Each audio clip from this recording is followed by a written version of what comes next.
Halo eyes from 2016 are out, but I wanted to show you how I did this modern take on a halo eye inspired by none other than Nicola Peltz Beckham, who's one of my makeup and style icons.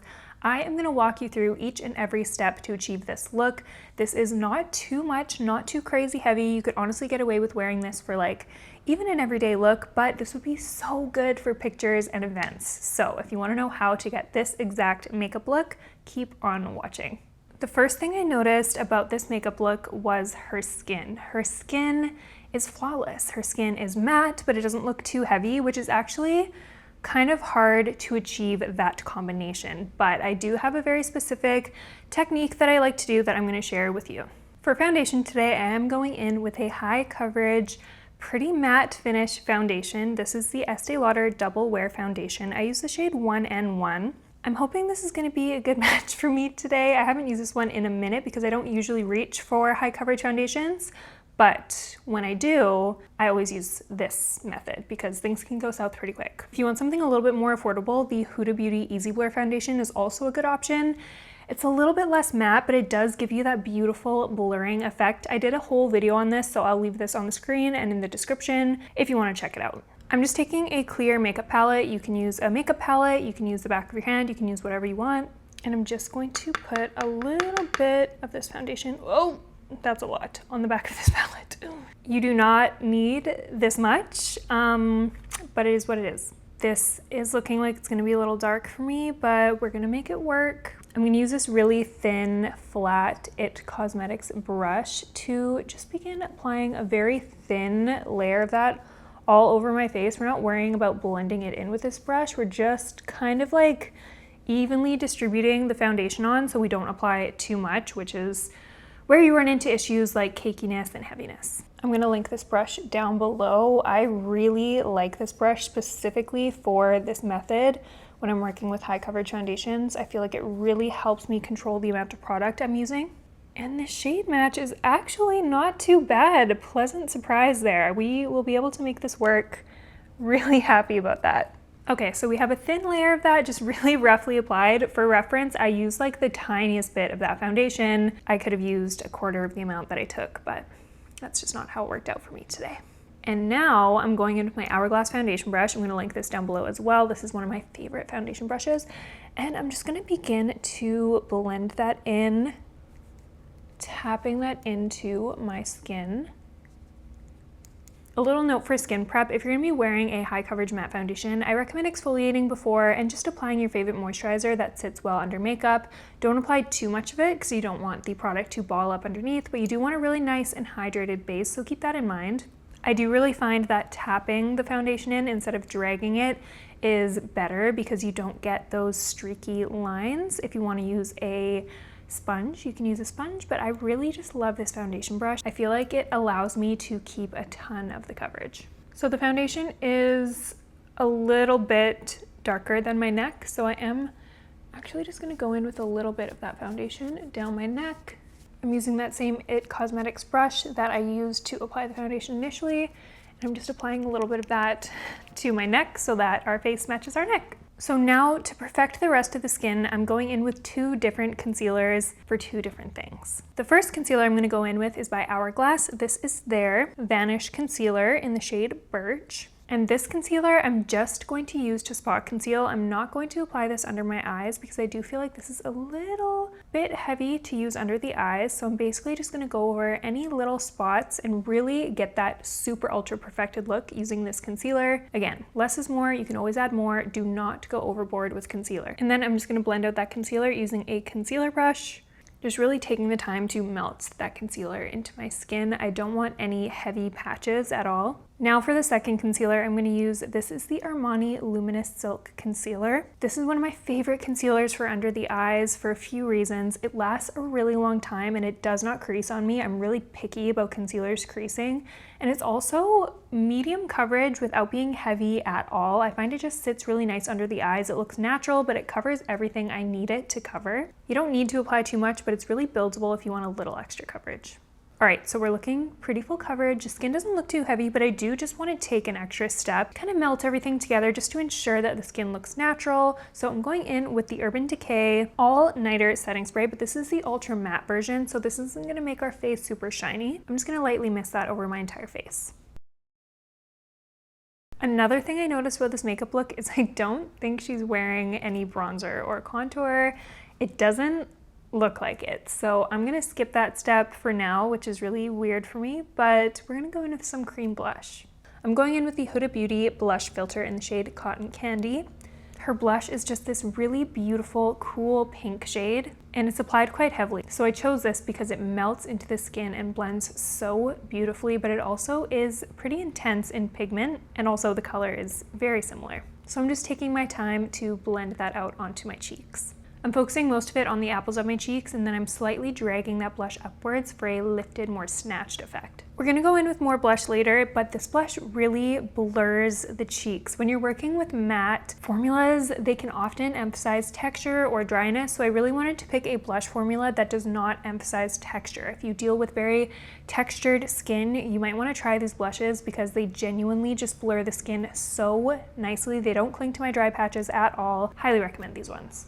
So I do think I'm gonna leave the skin for now. I'm gonna move on to eyes, which I'm so excited about. This eye look is definitely a modern, minimal take on a halo eye. And many of us know halo eyes from like the 2016 makeup era.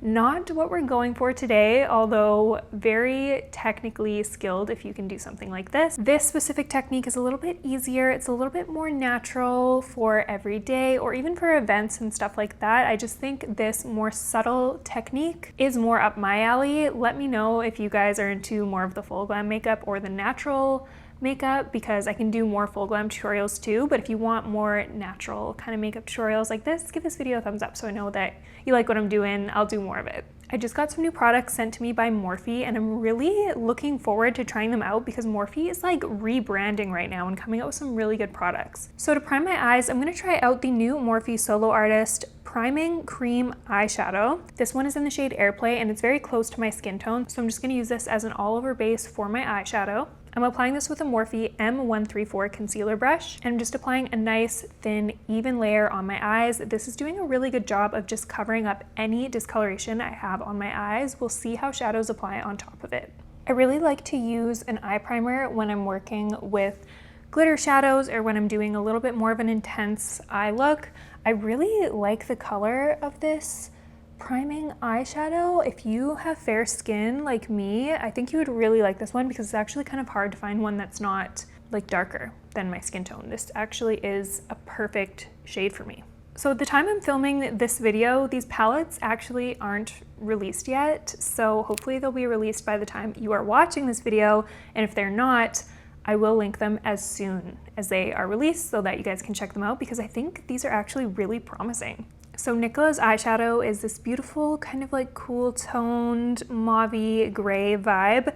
So I picked up these two palettes from Morphe. This one here is their 12 pan eyeshadow palette. This one is called Moonstone. This palette is $30 Canadian, so this is gonna be in the kind of like mid $20 range American, which is really good value. You get a lot of shades. I am obviously gonna test them and see how they perform on the eyes, but I think this color story is so pretty. And then we have their 6 pan eyeshadow palette in the color Rich Glitch. This has a similar color story, very cool tones. You got some really nice shimmers in here. They're like their molten metallic formula, which the other palette doesn't have. But these are actually pretty similar when swatched side by side. But if you want just a smaller, more minimal palette, this is a really great option as well. I personally love to create a little bit of a map for my shadows, so that is exactly what I'm going to do. I'm taking the smaller Rich Glitch palette. I'm just taking this kind of like mauve pink shade. I'm picking that up on a Rephr 15 brush, which is a fluffy brush that comes to a little bit of a point, so you can be a little bit defined with the shadow application, but you still get that fluffy airbrush look. I'm just going back and forth in windshield wiper motions, just defining my crease. Again, this is just going to kind of give me a guideline for where I want to apply my shadows later. So far so good. That blended out really easily and I love that shade. I wanted this to look really subtle and not too intense, so I think this did a really good job of just giving me a little bit of that guideline that I like to have in place before going in with all the structured elements of this look. I'm gonna begin to build some depth on the outer corner, and I'm gonna go into the Moonstone palette. I'm gonna mix this shade here with this shade here to create a nice medium brown shade. I'm picking up those shadows on a Revela 26 brush, which is a detailed penciled brush. It's not too small, but it's not too big. It fits right into that area really nicely, and I'm just kind of emphasizing that outer V shape of my eye. I'm not blending this out. I'm not making this too perfect. I'm just kind of getting a rough shape. So I think I'm happy with that general shape. I'm gonna go in with a clean, detailed blending brush. This is by Revela. This is their 13 brush. It's very tiny but fluffy, so it's really good for getting in these little detailed areas and blending it out. So I'm just gonna go ahead and blend those edges and really just take my time, make sure they're nice and airbrushed and diffused. If you wanna add a little bit more depth, just take whatever is left on your Revela 26 brush or whatever brush you used to apply that dark shadow down, and just tap on top of it. This is gonna add a little bit more depth without it being too jarring or too much. But so far, these shadows are really nice, easy to blend, pigmented, but not too pigmented, if you know what I mean. They're actually easy to work with, which I appreciate. For this halo eye look, her inner corner isn't actually super dark, so I'm just gonna go in with this shade right here in this larger 12 pan palette. I'm actually gonna pick it up using my Revela 13 brush that I just used to blend the edges. I'm gonna take a little bit of that shadow, and I'm gonna start blending that into my inner corner, almost blending it into my nose a little bit. I don't want this to be too dark, I don't want this to be too dramatic, but I want a little bit of depth here just to give us that very subtle halo eye effect. I actually like how she has more of the color here instead of right in her inner corners, because for me, it kind of closes my eyes off, and I find with this technique, keeping it out of the very innermost corner, actually makes the eyes look bigger and makes the halo eye effect just a little bit more flattering and a bit more wearable. Okay, so now for the fun part, I'm gonna add a little bit of glitter to this look. So I actually tried mixing these two molten metal shades together. These work good, but I'm gonna use the 12 pan palette actually for this part. I find that these shimmer shadows give a little bit more of a scattered look, so I'm actually gonna mix these two colors together, and I'm gonna mix them using just my finger. I'm gonna take less of this darker shade and more of this like white frosty shade, and I'm gonna kind of just make my own color that I like for this look. And I'm just gonna apply this with my fingers, and I'm just gonna tap that on the center of my lid and sort of like drag that out into the inner corner area. What I liked about her eyeshadow is this lid color wasn't too light and jarring, but it also wasn't too dark. It was kind of this like perfect in-between shade, so that's what I'm gonna try and achieve. And I actually think this is very close to the shade that she wore on her eyes. It looks very, very similar. I noticed the shimmer goes all the way into the inner corner, and it almost like slightly goes up towards the brow bone. So I'm just taking whatever is left on my finger and just tapping that up towards my brow bone just to really diffuse that glitter all the way up. That looks really pretty. I love, that shade is so nice. These glitters are pigmented, but I'm not experiencing any fallout, which is amazing. The eyeshadow primer that I applied is really holding them into place, which is great. And it's giving the shadow a little bit more intensity too. And then I'm just gonna take a little bit of that lighter shade only, and I'm gonna tap that in the centermost part of my lid just to slightly brighten up that area just a little bit. That was so easy to apply, and it looks so good.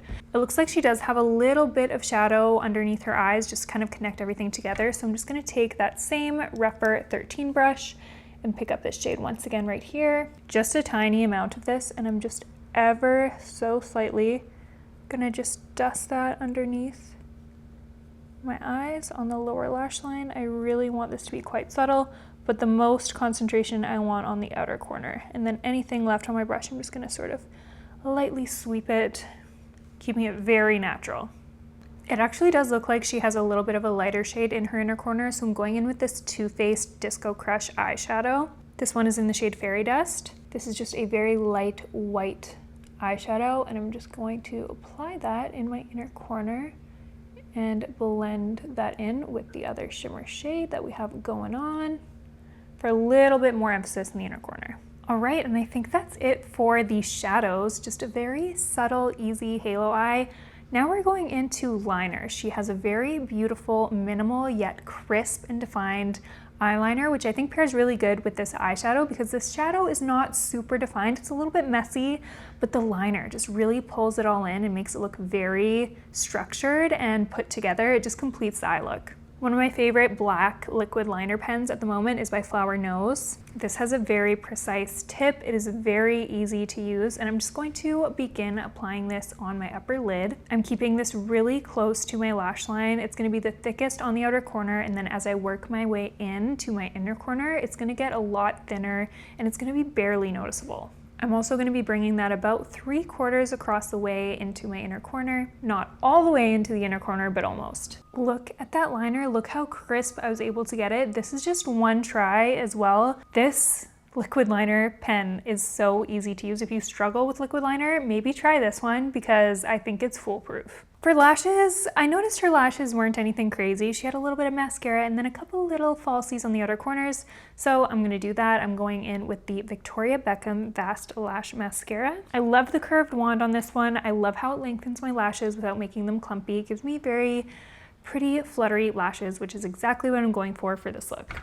It looks like she has a little bit of white eyeliner on her lower waterline, which I personally love. I think it makes the eyes look so much more awake, so much more bright. So I'm gonna go ahead and do that. I'm going in with the Urban Decay 24/7 Glide On Eye Pencil in the shade Hemp Milk. And I'm just really lightly applying this on my lower waterline because I don't want this to look too stark. You really wanna use a light hand. It can go overboard quite quickly and you might end up looking like a creepy doll.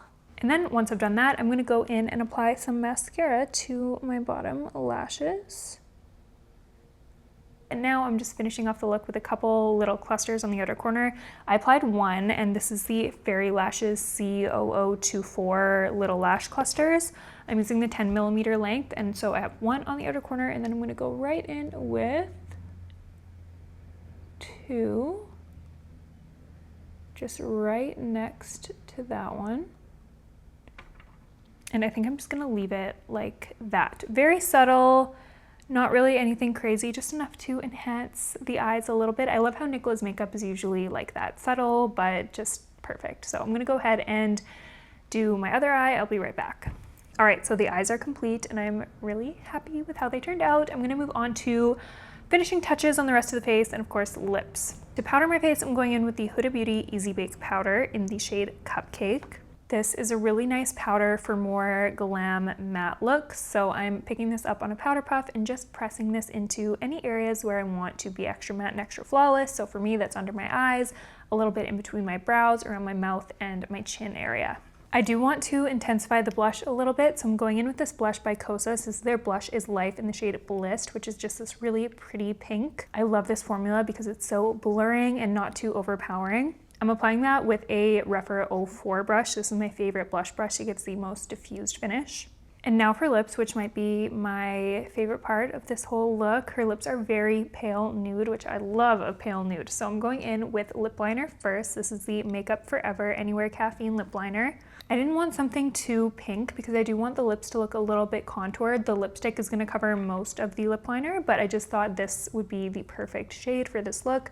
I'm overlining my lips mainly on the Cupid's bow and the center of my lower lip, just being really light-handed with this. For the lipstick, I'm going in with a very pale nude. This is MAC Flesh Pot.